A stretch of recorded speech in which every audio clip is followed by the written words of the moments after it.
নমস্কার বন্ধুরা, সবাই কেমন আছেন? আমি পাপড়ি কিচেনের ব্লগ থেকে চলে আসলাম আপনাদের মাঝে একটা টমেটো দিয়ে সাগরের মাছের রেসিপি নিয়ে। এটা সাগরের পুঁটি মাছ, আর এই পুঁটি মাছের রেসিপিটা এখন আমি রান্না করে আপনাদের সাথে শেয়ার করব।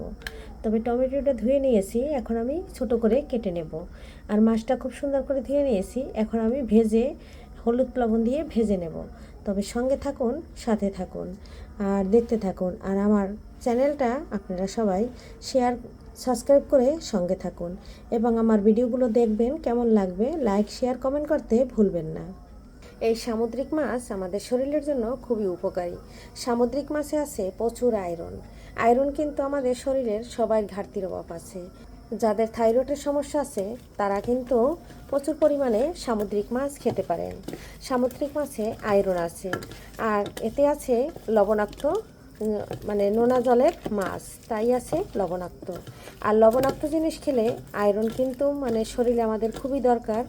আর এতে কিন্তু থাইরক্সের অনেক উপকার করে। আর এই সাগরের মাছই কিন্তু ডায়াবেটিস নিয়ন্ত্রণে রাখে, প্রেশার নিয়ন্ত্রণে রাখে, কারণ এটা কিন্তু নোনা জলের মাছ। আর এই যে মাছটা খুব সুন্দর করে হলুদ লবণ মরিচ দিয়ে মেখে নিয়েছি। অনেক সময় বন্ধুরা মাছ ভাজা দিলে চামড়াগুলো ফাটে, মানে ফুটে ফুটে একদম তেল ছিটে যায়। যদি একটু তেল দিয়ে মেখে নেন তাহলে কিন্তু ফুটবে না। তাই আমি কিন্তু সামান্য তেল দিয়ে মেখে নিয়েছি। আর এদিকে তেলটা কড়াইতে দিয়ে দিয়েছি, তেলটা কিন্তু একদম গরম হয়ে গেছে।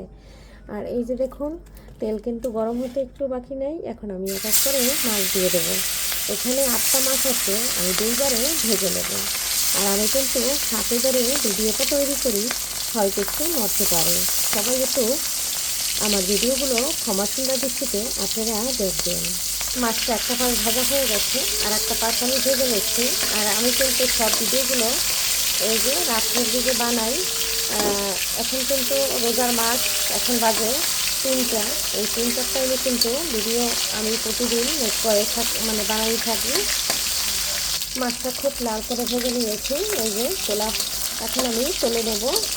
খুব সুন্দর করে কিন্তু লাল করে একদম ভেজে নিয়েছি। সাগরের পুঁটিতে মাছ খেতে একদম ইলিশ মাছের মতো লাগে।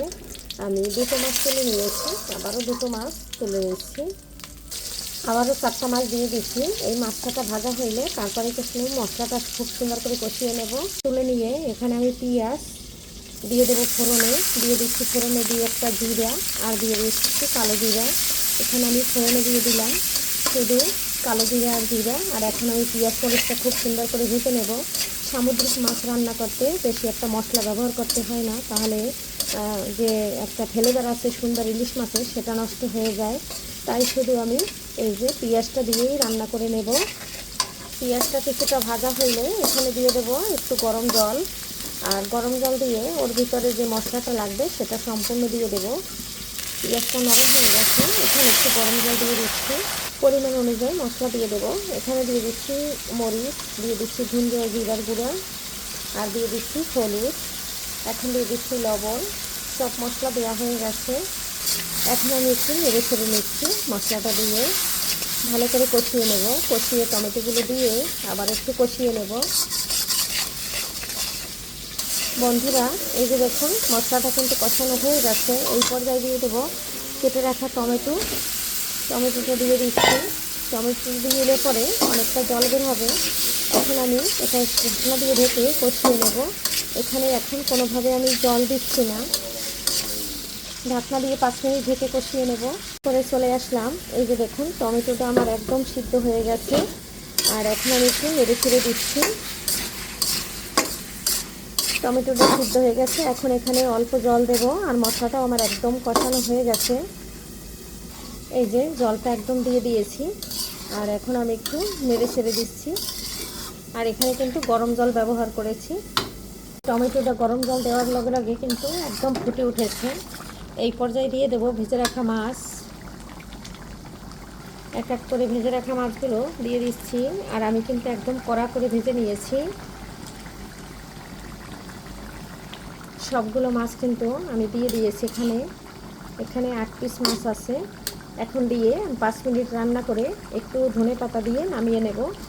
আর এই রান্নাটায় কিন্তু বেশি মশলা ব্যবহার করতে হয় না। আর আমি একদম অল্প তেল অল্প মশলা দিয়ে সব সময় রান্না করে থাকি। এটা কিন্তু আমাদের স্বাস্থ্যের জন্যই খুব উপকারী। বেশি তেল খেলে, বেশি মশলা খেলে অনেক অ্যাসিডিটি হয়, গ্যাসের সমস্যা প্রচুর বেড়ে যায়। তাই সবাই চেষ্টা করবেন অল্প মশলা খাওয়ার। এখন এখানে আমি এই যে ভাজা জিরার গুঁড়ো দিয়ে দিচ্ছি, এখানে দিয়ে দিচ্ছি ধনেপাতা। আর এখন কিন্তু একদম ডান হয়ে গেছে, নামিয়ে নেব।